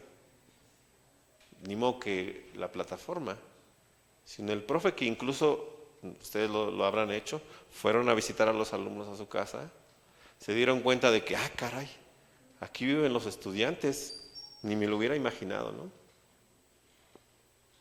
De estudiantes que no tenían nada. O sea, que milagrosamente iban a la escuela y ustedes se pusieron ahí al frente. Entonces, no temer a reconocer. Miren, en la UNESCO nos dedicamos a eso. Un documento que produjo la UNESCO que se llama La Lectura Móvil, está súper bonito, es una recopilación de mujeres del África que empezaron a leer en su celular. Primero recetas, así como cuidar a los niños, etcétera, pero de repente empezaron a leer cosas súper interesantes de economía familiar, de empoderamiento y todo.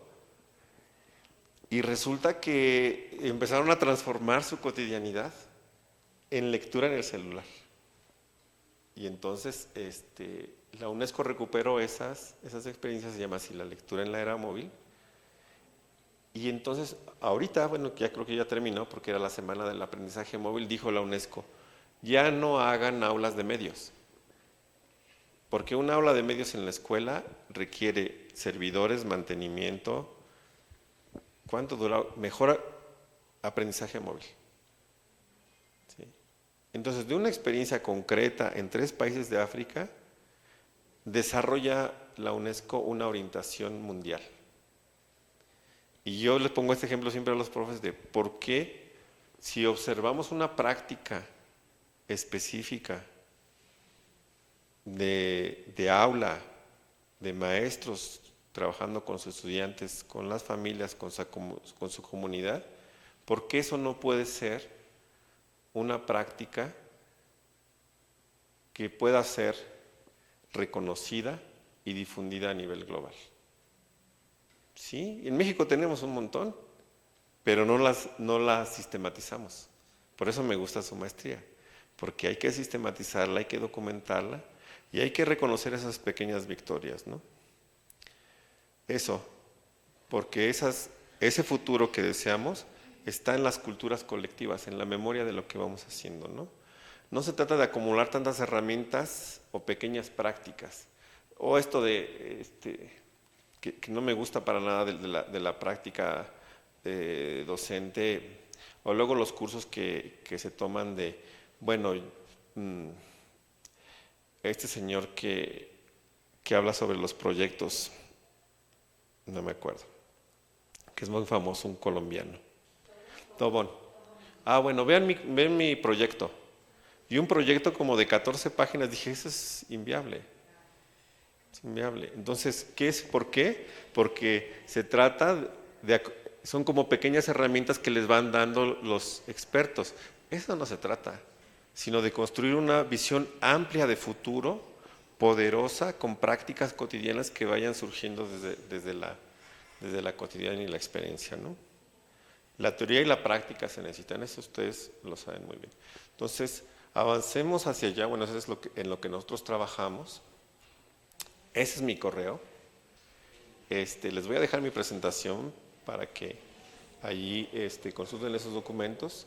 Y bueno, espero que estas ideas, que me tardé como una hora más, pero espero que estas ideas, estas reflexiones les ayuden a su maestría.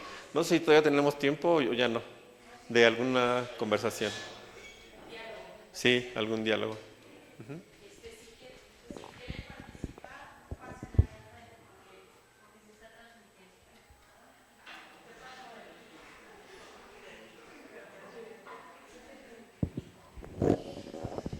Perdón que hablé mucho, pero dije, si vengo a Pachuca, pues ya hay que aprovechar.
Es que esa pregunta sí me... Gracias. Sí, sí, claro, claro. Lo que pasa es que lo digital amplía las posibilidades. O sea, un celular puede hacer maravillas. En una escuela que visité el año pasado en el Estado de México, tenía un internet increíble, pero no los dejaban usar el celular. Y le dije, ¿por qué, profe? Pues es que se distraen. Sí, sí, sí, pero hay que regularlo. Lo que pasa es que la tecnología debe ser regulada, como en nuestra casa. O sea, en nuestra casa si es preferible, seguramente a ustedes les ocurrirá que cuando comamos, bueno, pues de preferencia no tengamos el celular allí porque nos distraemos, o cuando estamos conviviendo con los demás. Es decir, esos dispositivos son muy poderosos, pero hay que regularlos desde el punto de vista pedagógico.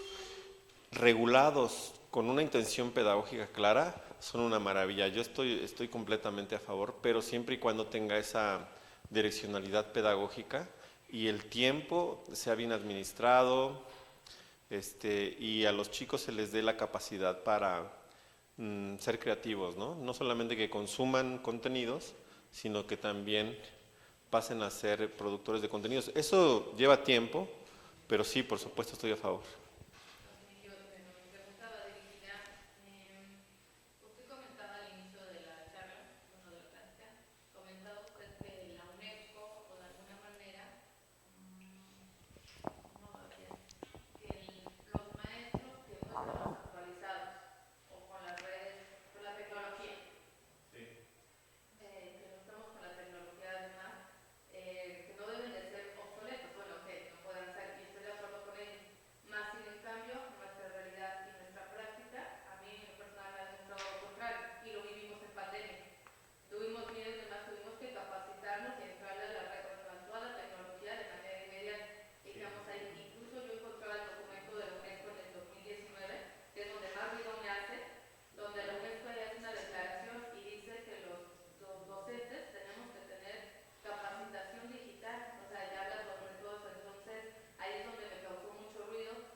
Tiene toda la razón.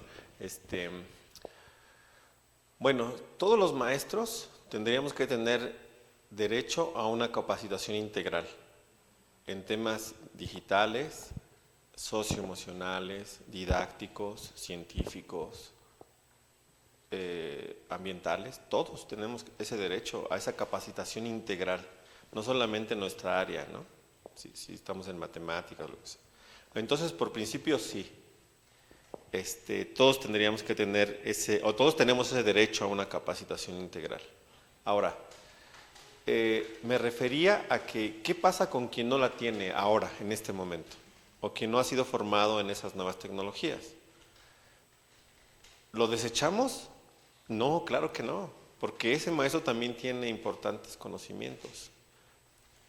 Ese es a lo que me refería, a una visión excluyente de quienes no manejan la tecnología, porque está muy de moda decir eso, que no, actualízate o muérete. Pues no, eso no es eso, porque ya vimos que el 65% de la humanidad está fuera de línea. Entonces, es una visión excluyente decir que quien no maneja las tecnologías, entonces ya no debe dar clases. Sí debe dar clases y debe de ir integrando poco a poco las tecnologías digitales de una manera reflexiva, bien direccionada, y tiene que ser apoyado por la autoridad para que reciba la capacitación suficiente y su escuela tenga acceso a la tecnología. Todos esos son retos de la educación y contradicciones que aparecen cuando las desigualdades están presentes. Porque bueno, esto uno lo dice en Francia, dice, sí, ya sé cómo hacerlo, pero lo dice en México y no, porque tenemos el 45% sin internet. Entonces, ¿de qué sirve que tengas porque hay muchas comunidades donde los familiares les mandan dispositivos de Estados Unidos, ¿no?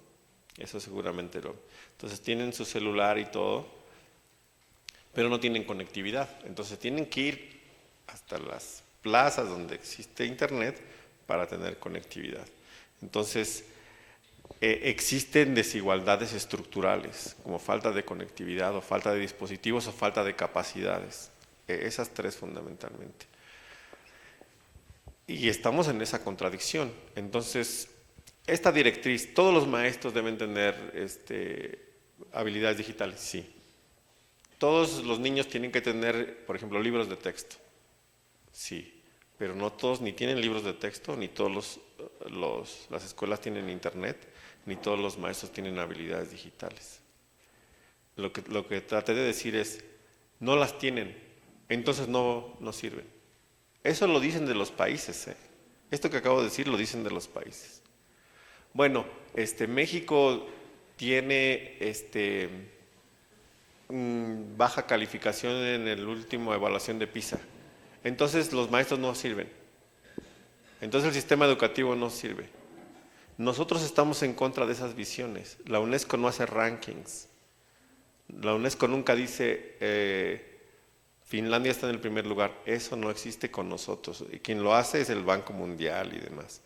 Porque la visión de la UNESCO es todos en la medida de sus capacidades y en la medida de su diversidad y en la medida de su visión del mundo también. Entonces, todos necesitamos, todos tenemos derecho, es decir, un niño tiene derecho a saber utilizar una computadora, pero también tiene derecho a saber tocar un instrumento, a saber cómo se cultiva la tierra. A todo tiene derecho el niño. Igual los maestros tienen derecho a todo eso. ¿No lo tienen? No. ¿Quiere decir que no servimos? Tampoco. Quiere decir que todos tenemos que avanzar hacia allá en la medida de nuestras posibilidades y capacidades. Pero es muy importante decir que debe existir, ¿no? Porque todos estemos en un mundo de desigualdad y de diversidad, no se debe de garantizar los derechos mínimos. Y los maestros tienen derecho a manejar la tecnología, las escuelas tienen derecho a un entorno seguro, las familias a que sus hijos sean educados de manera integral. Y eso hay que ponerlo como derecho, como decía hace rato, ¿no? Un derecho fundamental, un bien común de la humanidad. Y esa es una lucha que se está dando en todos los ámbitos, porque ¿qué ponen como prioridad? Y allí vuelvo al tema de los libros de texto. Pues que hayan libros de texto, sí, pero a lo mejor esa no es la prioridad nacional, creo yo. Yo creo que la prioridad nacional tendría que ser garantizar entornos seguros y capacitar a los docentes. Y me voy a lo mejor a algo más, garantizar la nutrición y la salud de los niños.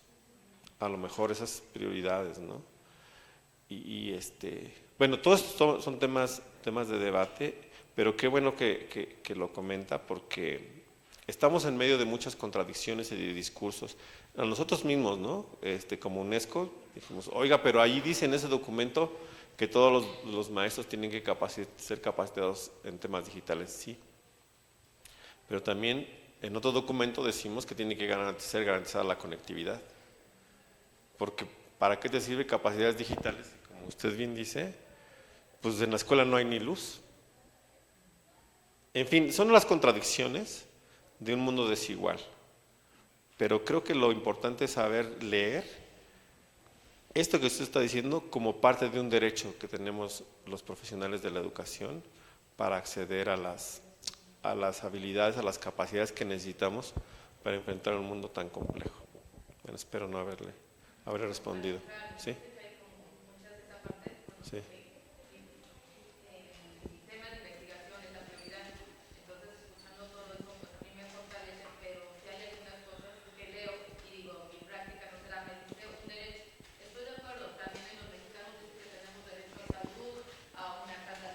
Sí. Cuando la mayoría de la población no la tiene, lo mismo pasa siento que en estos momentos. Así es. Y que creo, desde mi punto de vista, que la educación está en un momento para mí de crisis. ¿Por qué? Porque es lo mismo. Hay declaraciones, hay todo, pero no podemos asegurar un derecho a. Entonces se me hace como muy contradictorio y viniendo de un organismo mundial, porque así como hace algunas recomendaciones, a lo mejor no sé, pero pudiera ser recomendaciones para organismos para garantizar, no nada más para decirnos que tenemos derecho a, sino garantizarle, sobre todo a las generaciones que vienen, ¿no? Y como Sí. lo dice, si lo vemos en la actualidad, lo platicábamos entre los pares, o decimos, si, ¿a quién van a contratar? ¿A alguien que sabe computación en inglés o alguien que de una comunidad sabe un dialecto y demás? A lo mejor hay más apoyos, pero en el mundo que vivimos, globalizado, híjole, como usted pone el ejemplo del maestro, es como si quedara olvidado. Sí. Entonces creo que hay mucho camino ahorita en la educación por hacer, pero bueno, seguiré yo con muchas lagunas que estoy diciendo. Sí, no, es que son las contradicciones de nuestro mundo, porque decimos, sí tenemos derecho a esta educación integral, etcétera, pero en realidad no existe. Entonces es que es una lucha, es una lucha y a veces, fíjense, las soluciones no vienen de parte de organismos internacionales, ahí sí coincido con el presidente, y ni siquiera vienen de parte de una política nacional, sino vienen de la organización local. Y yo creo que ahí es importante apoyar la autonomía de las escuelas, apoyar la autonomía de las comunidades, la autoorganización, la gestión. Eso hay que impulsar, porque si esperamos de aquí a que haya conectividad en el país, no. O de que capacitemos, en México tenemos 2 millones de maestros, 35 millones de estudiantes, más los administrativos somos 40 millones en el sistema educativo nacional. Cuando le decimos esto a los países de América Latina, Argentina tiene 46 millones de personas. ¿Sí? ¿Cómo lo hacen en México? Pues ¿cómo lo hacemos? O sea, no es un reto sencillo movilizar este sistema educativo. Y entonces allí opera la acción local. ¿Sí? Opera una comunidad académica organizada que toma decisiones con base en su contexto, en sus capacidades, y dicen, lo vamos a hacer así. Y nos vamos a organizar con los papás de esta manera.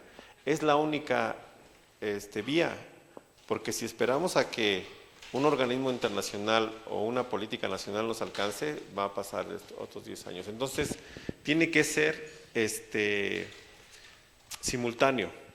Y nosotros, esto que acaba de decir, yo lo voy a decir a mis compañeros, oigan, sí, pero hay que ya decir cosas más contundentes, más concretas, ¿no? O sea, no solamente decir los informes, sino eso, cómo esperamos que en la media superior se vea reflejado. Y eso hay que platicar con la subsecretaria. Estoy totalmente de acuerdo. Sobre todo media superior. Sobre todo media superior, sí. Sí, perdóname, maestra. Sí. ¿Qué tal? Yo soy Rosario Rivera Villanueva de la UPN de la Jusco. y he trabajado el tema de educación de adultos. De hecho, tenemos una licenciatura en educación de adultos y he trabajado mucho lo de la UNESCO. A mí me interesa comentar esto que viene en el texto de Replantear la Educación, que es un tema que creo que tocó, pero tangencialmente, y vale la pena para este momento y para la investigación con ellas trabajar, es el asunto del bien común y del bien público de la educación, porque ante la otra panorámica del concepto de globalización, que no sería lo mismo que lo global que plantea la UNESCO, está viéndose la educación como una mercancía. En este gobierno de la 4T está cambiando, pero está faltando mucho trabajo nuestro. Y entonces esta idea de los derechos está bien, pero tiene que ir de la mano con pensar la educación como un bien público y que entonces esto de las tecnologías se vea como un bien para la gente con un cambio de uso, porque si no, estaríamos en el discurso de hace 40, 50 años con que la televisión deseduca, ¿no? Y no es el medio, es el contenido y el uso que le damos. Entonces necesitamos generar habilidades digitales que den ese cambio del no consumo a lo que usted señalaba con la pornografía, con un consumo excesivo de cosas muy banales, por un consumo de una educación ciudadana que demande y exija sus derechos, ¿no? Pero de manera pacífica, de manera transformadora. Entonces, la pregunta es, desde ese informe del 2015 que se publicó a este momento, que es poco el tiempo, pero a la vez no tanto, ¿cómo está viendo la UNESCO este cambio de los gobiernos a nivel mundial sobre la educación como un bien público? Porque está el dilema, está la paradoja de hacia dónde vamos mundialmente y hacia dónde vamos en México con esta idea de la educación como un bien público, ¿no? Entonces, como que por ahí estaría el tema. Y bueno, y nada más compartir que en esta otra parte tenemos que tener esta visión optimista. Y aquí recuerdo una entrevista que le hicieron a Wim Wenders, un cineasta, en donde dice, los pesimistas siempre se van a quejar y siempre van a ver todo negativo, pero el cambio mundial o el cambio de lo que se puede hacer con la humanidad depende de los optimistas, porque los optimistas siempre proponen, siempre generan cambios, ¿no? Entonces la idea es pensar desde este enfoque más optimista en que podemos cambiar las cosas, en que haya esperanza a través de la educación, de una educación que tenga valores, no solo el uso de los medios o de recursos, y no pensar que todo lo digital es necesario, porque hemos usado tecnología muchos años en la escuela. Ahora está la digital, pero siempre hemos usado tecnología, ¿no? Y lo importante ha sido, reitero, el asunto de pensar a la educación como un bien público. Y ese es lo interesante, cómo lo está viendo ahorita la UNESCO, esta parte, cómo va la tendencia en ese sentido, ¿no? Sí. Gracias. Muy oportuna su intervención. Pues hay dos polos, ¿no? Hay quienes ven a la educación como un bien público. ¿Qué es un bien público o un bien común? Es como, lo voy a poner así, es un patrimonio mundial la educación. Como si fueran los mares, los océanos que no pertenecen a nadie, o como el cielo oscuro, que es un derecho. También la educación es un derecho universal y es un bien común de la humanidad. Hay dos tendencias, una que lo quieren privatizar lo más posible. Ustedes ven el discurso de Milei, el argentino que se está postulando a la presidencia, estas visiones meritocráticas, ¿no? De que todos nos los tenemos que ganar. O sea, ¿quieres buena educación? Lo tienes que pagar, porque todos pagamos cosas. Y la otra es la educación como un derecho gratuito, inalienable, etc. Está ahora la pugna a nivel mundial por eso. Y hay que tenerlo claro en términos políticos, pero nosotros estamos abogando todo el tiempo porque sea un reconocimiento de un derecho universal, gratuito, etc. Creo que va ganando esta idea de derechos humanos. Afortunadamente esto se ha puesto cada vez más en los currículums, etcétera, pero lo tenemos que poner mejor. Todos nuestros currículums tienen que tener este enfoque basado en derechos humanos. La educación, la salud es un derecho humano, porque si no nos metemos en un montón y tiene que ser universal. ¿Sí? Hay un libro muy bueno que no recuerdo ahora el nombre, pero se lo voy a mandar a Edith, pero es de un chileno que habló sobre el derecho a la educación superior, derecho universal a la educación superior, porque dice él que la educación básica es la única que se reconoce como derecho universal, pero nunca se avanza hacia lo superior.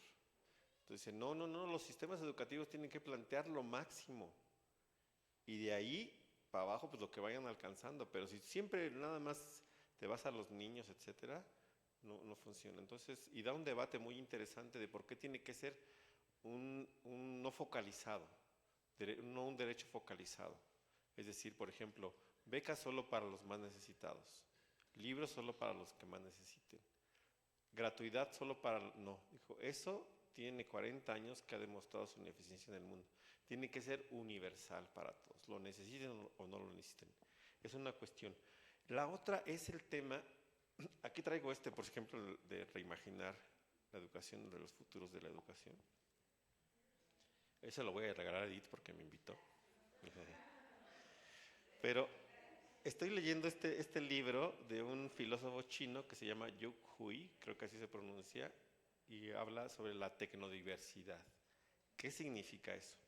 Dice él, ¿cómo China, de ser un país rural y agropecuario hace 50 años, ¿no?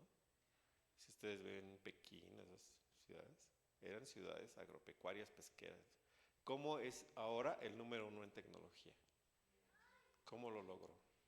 ¿Y cómo no detectaron Estados Unidos eso? Dijo, él es filósofo y dice, a partir de algo que se llama la cosmotécnica, porque la tecnología china está basada en una cosmovisión filosófica y espiritual. Y dice, y es mentira, y se llama así la tecnodiversidad, porque la tecnología no es una sola. ¿Qué quiere decir eso? Que los chinos le metieron la filosofía milenaria a su desarrollo tecnológico. ¿Qué filosofía tiene Estados Unidos? También tiene una filosofía, la de Silicon Valley, ¿no? Zuckerberg, Steve Jobs, y no me acuerdo el de Microsoft, Bill Gates, ¿no? Esas son sus estrellas. Pero que es una filosofía de una tecnología centrada en el consumo. Y los chinos no están en eso, fíjense. Les voy a dar otra pista, los cubanos tampoco están en esa. Y hay un movimiento latinoamericano de tecnodiversidad que está repensando el uso de las tecnologías. Pero ¿qué pasa con los gobiernos progresistas en general alrededor del mundo que son conservadores respecto a la tecnología? Porque les espanta y dicen los gobiernos progresistas, dicen, es que la tecnología está dominada por Silicon Valley. La tecnología que ustedes conocen, pero hay otra tecnología que se está desarrollando a nivel comunitario. O sea, esto que les contaba de los migrantes que dan celulares a sus familias, esas familias cuando se conectan utilizan el celular de diversas maneras. Y no solamente para Facebook y demás, ¿no? Entonces, y ahí está lo interesante de lo local, de que hay una tecnodiversidad y una cosmovisión en el uso de la tecnología que no necesariamente es la dominante. Y ahí está lo rico del trabajo docente, que yo en mi escuela puedo construir otras formas de uso de la tecnología, pero le tengo que poner cosmovisión, todo esto que comenté, ¿no? Claridad de por dónde anda el mundo, en dónde andan los chicos, etcétera. Porque si me vuelvo un conservador respecto a la tecnología, no lo voy a utilizar nunca. Y es lo que está pasando con los gobiernos progresistas. En México hay una cosa que se llama la Agenda Digital Educativa, que está en el Senado desde el 2019 y nunca se ha aprobado. Y eso para mí es un error, ¿no? Yo en la SEP trabajé en el programa de distribución de computadoras. Yo diseñé la propuesta pedagógica para el uso de las computadoras y las tabletas que repartió Peña Nieto. Se cayó porque, como dice el informe de la UNESCO, se requieren muchos millones para invertir. Pero, en general los gobiernos que son progresistas en América Latina no le entran a esos temas, porque dicen, esto nada más es puro comercio y pura distracción, pero no es así. Entonces, si queremos tener una visión crítica transformadora de la educación, también tiene que ser tecnológica, porque si no, le vamos a dejar todo a Facebook. Y entonces, no. Ningún tema tiene que ser ajeno a nosotros y tenemos que apropiarnos de la tecnología, tener capacidades tecnológicas y regularlas. Entonces decir, tecnología sí, ¿para qué? ¿Con quién? ¿Dónde? ¿Y con qué cosmovisión? ¿No? Esos temas a mí me apasionan, pero le he tenido que entrar a la tecnología porque esas respuestas no vienen solo del discurso pedagógico crítico tradicional, de Paulo Freire. O sea, Paulo Freire tiene, yo creo que es una visión que trasciende décadas, pero no, en ese momento no había internet, ¿no? Y entonces tenemos que releer las claves de Paulo Freire o los pedagogos, ahora pedagogas, las pedagogías feministas son lo más avanzado que tenemos. Si quieren pedagogías transformadoras, están en las pedagogías feministas, porque vienen de una cosa de deconstrucción, de construcción de futuros, de inclusión, ¿no? De diversidad, etcétera. Y eso nadie lo tiene, o sea, ningún pedagogo varón o de las grandes pedagogías lo tiene. Entonces, pues en fin, hay que, pero no tenerle miedo a esos temas, y sobre todo de la tecnología y el derecho a la educación, hay que apropiárnoslo, porque nadie nos va a decir, sí, maestro, adelante, le voy a dar todos los cursos que necesitan. No. Hay que exigir buenos cursos y hay que contratar si la cosa es contratar o capacitarse entre pares, discutir esos temas y no caer en lo que le llaman el solucionismo o el facilismo, ¿no? De que una herramienta nos soluciona todo. Eso no existe en la docencia, y menos en educación media superior, que es tan complejo. Discutí ayer, y ahora con esto termino, del concepto de la juventud, ¿no? Me decía un colega de la Organización Internacional de la Migración, por favor recomiéndanos algo para trabajar con jóvenes, porque todo está para los niños, pero cuando tú trabajas con jóvenes en un albergue, las actividades ya son muy infantiles. Dice, porque joven, dice, es una abstracción. Parece que todo cabe y no, decían los de la organización que trabajan con migrantes, ¿no? O es adulto o es niño, pero la juventud está toda borrada. Entonces tenemos y ahí yo creo que ese es el gran reto, lo complejo y lo súper interesante, porque trabajar con la juventud es maravilloso. Entonces, en fin, bueno, pues les agradezco mucho su tiempo y espero que volvamos a vernos en alguna otra ocasión.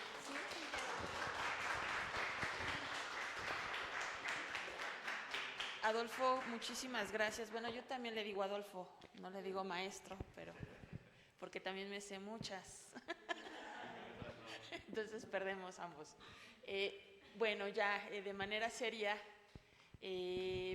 la Universidad Pedagógica Nacional, sede General Pachuca, otorga la presente constancia a Adolfo Rodríguez Guerrero por impartir la conferencia Las perspectivas de la UNESCO en la formación de docentes para la atención de las juventudes, en el marco del Coloquio Estatal de Maestría, Educación, Línea, Recuperación y Análisis de la Práctica Docente, avances de investigación del planteamiento del problema, el plan de acción llevado a cabo en esta Casa de Estudios. 9 de septiembre de 2023, atentamente, Educar para Transformar, y firma nuestra directora, la doctora Marisol, nuestra directora, sí dije bien, ¿verdad? Sí, Marisol Vite Vargas, directora general.